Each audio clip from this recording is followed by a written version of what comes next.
My dear brothers and sisters, the readings are quite exciting. Both of them. The first one, Solomon wants to build the house of God. But he makes a very interesting point. He says, the house that I build is so small, can it even contain God? Can it contain him? The answer is no, it can't. St. Paul will argue later on, athi imzimba yethu yithempeli lomoya. Mary is known as the tabernacle of the Most High. All that we ever wanted to do, ukhonza uNkulunkulu ngeqiniso. Something so great, something so majestic, hlala kanjani entweni eyimina encanyana. One day St. Augustine is at the beach and he sees a young boy digging a hole in the sand, and he runs into the ocean with a bucket. He picks up the water and he throws it in the hole. And he's been doing this for some time. Since Augustine stops him ethi wenzani? Athi omunye ngifuna ukuthatha lonke lo lwandle ngilifake la emgodini. Athi St. Augustine, what you're trying to do is impossible. Iphenduka ingane imbuke ithi nawe lento ofuna ukuyenza awusoze wathatha uNkulunkulu wamfaka engqondweni yakho ahlala phelele. Nikhethe kahle boma wami. Nikhethe kahle. Niqala inkonzo yomkhuleko egrotto. Nikhethe kahle. Kodwa never forget ekaNkulunkulu lenkonzo. Asikwazi ukuyenza esiphe iprogram, asikwazi ukuyenza esifo ukuchika ukuthi sokwenza ukuthi sikwenze. At some stage umnikazi womsebenzi uzosukuma. At some stage umnikazi womsebenzi ngeke akubizele kuleya grotto, uzokubiza kumntanakhe ese-ICU, uzokubiza kothando wena eseshayiswe imoto, uzokubiza ekhaya sekuphela umsebenzi, uzokubiza ekhaya sekuvejane kwasukuthuli. When you had lived in peace all these months, uzokubiza endaweni ehlukile. Bonke begijima beyokhuleka athi wena ngifuna le novena lomkhuleko ungabusawenza nabo lapha kodwa wenze la. Because inkonzo uNkulunkulu asinika yona hlukile. Izinto uNkulunkulu afuna ukuyilungisa kuthina zihlukile. Izinto uNkulunkulu azozambula kuthina zihlukile. Abanye bazobona ukuthi, abanye ba-experience ukuthi, abanye bezwe okuhlukile. Then there's another thing that touches me from the gospel. The Pharisees gather together with the scribes to do what? To complain. That's the only thing they do. They gather and they go to Jesus and they complain and they ask him, why is it that your disciples do not fast? Why is it that your disciples eat with undefiled hands? Kuzofika abantu endleleni abazokususa enkosini. So sonke silungiselela ukuyicwebisa, silungiselela ukuhlala enkosini, kuvedane kuqhubo yedwa akubuza into eseceleni. bafuna into eseceleni. The only thing they're concerned about is to keep the rules and the laws. Ayikho into ebuhlungu emhlanganweni njengegama ethiwa Isakhiwo. Baningi abantu abasazi Isakhiwo from A to Z, kodwa bangeke bahambe kahle phambi komuso kaNkulunkulu ngoba bakhohlwe isakhiwo esodwa, inkonzo yothando.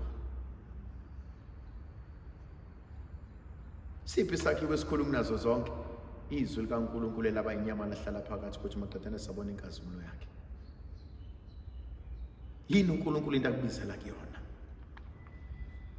And so when we also find kule text esikuyona, sibona abantu abayothi yini ningenzi ngendlela esabona kwenziwa ngayo. Yini ningenzi ngendlela esafundiswa ngayo. Pero Jesu uthi kungani nifuna ukuchitha okaNkulunkulu nihlale okwabantu? Kungani uNkulunkulu enibizile wanibizela kule nkonzo anikeza yona yokukhuleka? Kungani uNkulunkulu enibizile kwalifaka kulomhlangano wokukhuleka? Kunenhloso yakhe. Imizi mningi kodwa imizi ihlukene. Imizi mningi futhi nemithetho yakhona. Sonke sokhuphuka entabeni kodwa izinto azozilungisa zaze zahluka. Khona inkonzo ebuhlungu omunye umuntu ozothi mina sengiqalile sekwenzeka ukuthi, athi omunye sengiqalile kwenzeka ukuthi, athi omunye akwenzeki lutho kumina. Bayeke kwenzeke kubona asikakafiki sakho. Futhi nezinto endila nazo zihlukile. You can't expect umuntu ofike wa-order ufish and chips ukuthi uzohlala wena u-order ukuthi bakwenzele a fully fleshed steak. Omunye bazothi 1-1 babuyise bamphosele. Omunye basazomlungisela lento ayifunile. Khona inkonzo engithintayo. Bathi abaFarise namabhali uma begxeka uJesu ukuthi kungani laba bengayihlambululi, athi uJesu inkonzo ebibalekile ihlambulula inhliziyo. Mhlawumbe iyonto into besicela uNkulunkulu kulesi sikhathi. As I enter into prayer, Nkosi hlambulula inhliziyo yami. Unjani ekhaya? Unjani kubantwana? Unjani ohlala nabo? Akuve kulula ukuhlonipha uJesu esesakramenteni engcwele wakho laselathini, kodwa ngihluleke ukumthanda kwengihlala nabo. Khona inkonzo ebuhlungu yokukhuluma kuze kweqe. Ayikho into ebuhlungu njengomuntu osemhlanganweni kodwa onenhliziyo embi.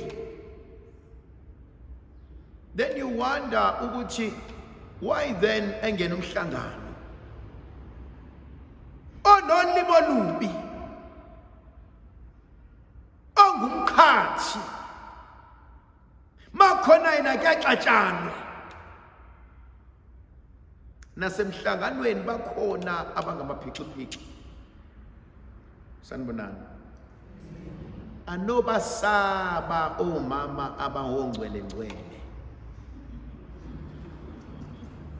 Anobasaba omama abangongcwele-ngcwele. Oh, hallelujah, amen. Hey. Bafihle lukhulu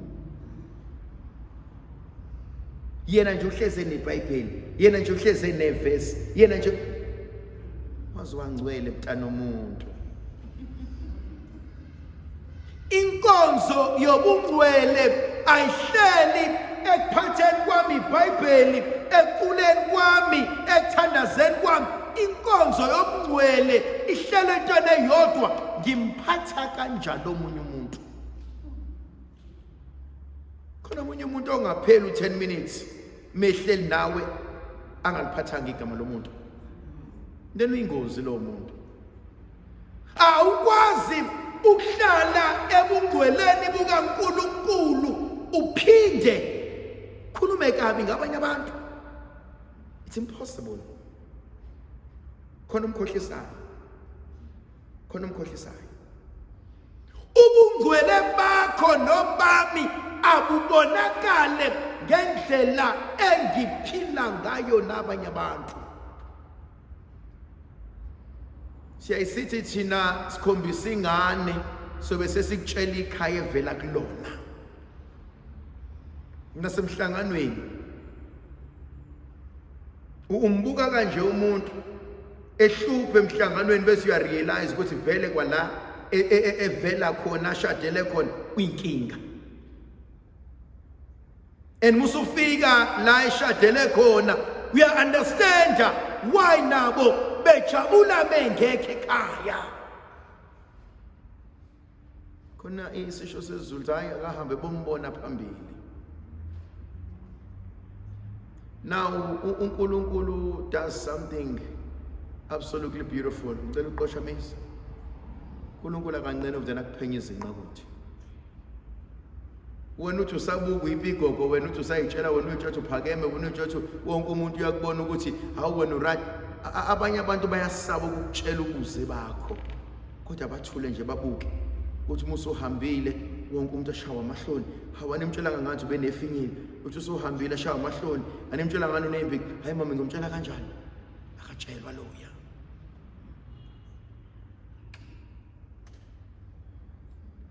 Thandwa zami, ukukholwa akufundelwa, futhi ukukholwa akuqhoshwa ngento nayo.